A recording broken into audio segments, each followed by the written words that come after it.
Hey, and welcome to CBR. Do you ever wonder what Marvel Studios had planned for Eternals 2?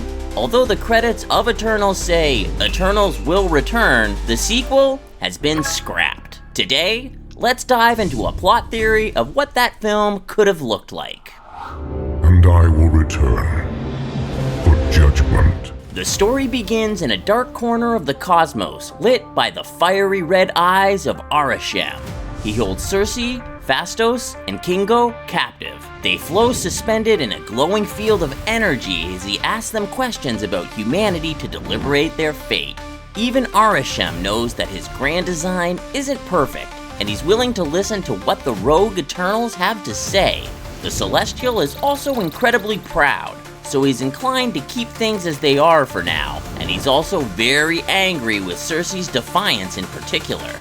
He decides to leave them imprisoned for the time being, as he must study the work of other Eternals in other planets to reach a final judgment for Earth and Cersei, Phastos, and Kingo. Dane Whitman is struggling to deal with his new identity as the Black Knight. He wants to become as powerful as possible since witnessing Cersei's battles, but he's only human after all.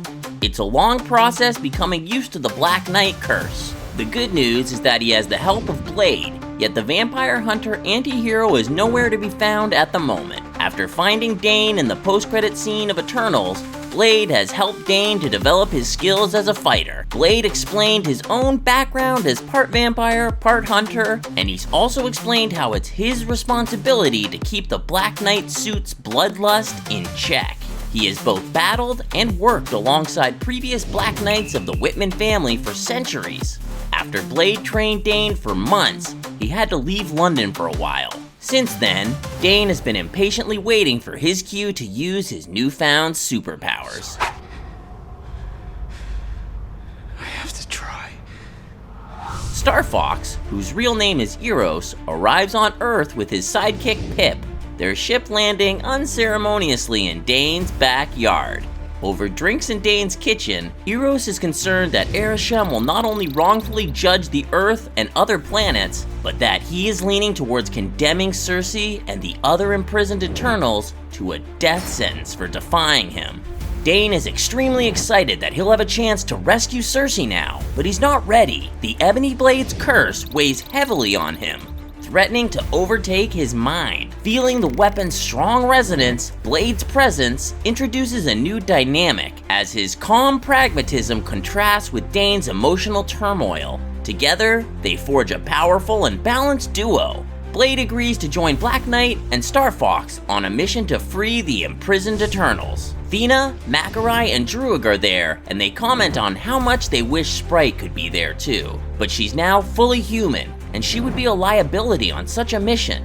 Thena, still grappling with her Maud Wyrie episodes, finds solace in Macarai's steady presence, who's now her biggest anchor to remember who she is. Druig's sharp wit clashes with Eros' charm, creating a tension that Pip eagerly comments on. The group's dynamic becomes both a source of humor and emotional depth as old wounds resurface, former bonds are reforged, and new friendships formed. Your friends are in big trouble.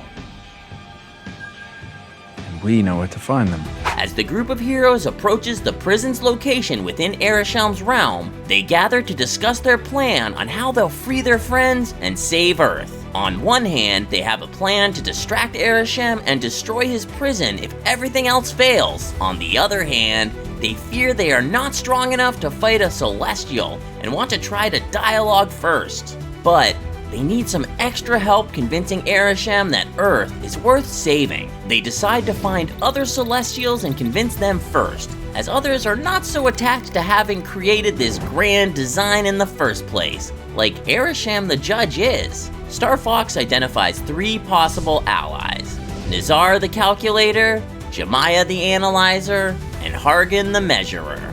First, they get to Nazar the Calculator, who's responsible for gathering and interpreting data on emergent civilizations. Nazar, though hesitant, acknowledges the flaws in Arishem's rigid design and agrees to share his findings with him if he asks, which isn't good enough for the heroes. Next, the team seeks Jemiah the Analyzer. Jemiah agrees that destruction isn't the only path to growth. Jemiah then promises to advocate for Earth and all other planets with intelligent life, but states he can't abandon his work to join them. Finally, they meet Hargan the Measurer. Hargan represents the success of Arishem's plan. He's flooded with a sense of responsibility and guilt, recognizing that he's only alive now because the entire population of a planet died. If there is another way for Celestials to be born, he stands with change. So Hargan decides to follow the heroes and meet Arishem face to face. Once they reach him, Hargan steps forward to reason with Arishem, arguing that Earth and its people exemplify resilience, creativity, and growth without requiring destruction. Hargan reminds Arishem that his design, though grand, is flawed, and the deviants are proof. The situation escalates as the heroes work to free the remaining prisoners, prompting Arishem to react with force. The Eternals combine their powers in a desperate bid to hold off Arishem's overwhelming power. In the climax of the confrontation, Druig and Star Fox combine their powers to project emotions on a massive scale. For the first time, the Celestial hesitates. Through their combined appeal and strength, Arishem retreats. He acknowledges his way of doing things is not the only way possible. What do you want, lads? Pip and I heads out, don't we? In the end, the heroes return to Earth, where they're greeted as heroes. Phastos reunites with his family, Kingo releases his Eternals documentary, and Cersei and Dane finally move in together. Dane, now more confident in his role as the Black Knight, vows to protect Earth alongside Blade, forming a duo of evil hunters. Star Fox decides to stay on Earth as well, and Pip naturally stays with his boss. All the Eternals left on Earth gather to honor the members of their family who didn't make it. Even Sprite joins, who is now human but still loves her family like always.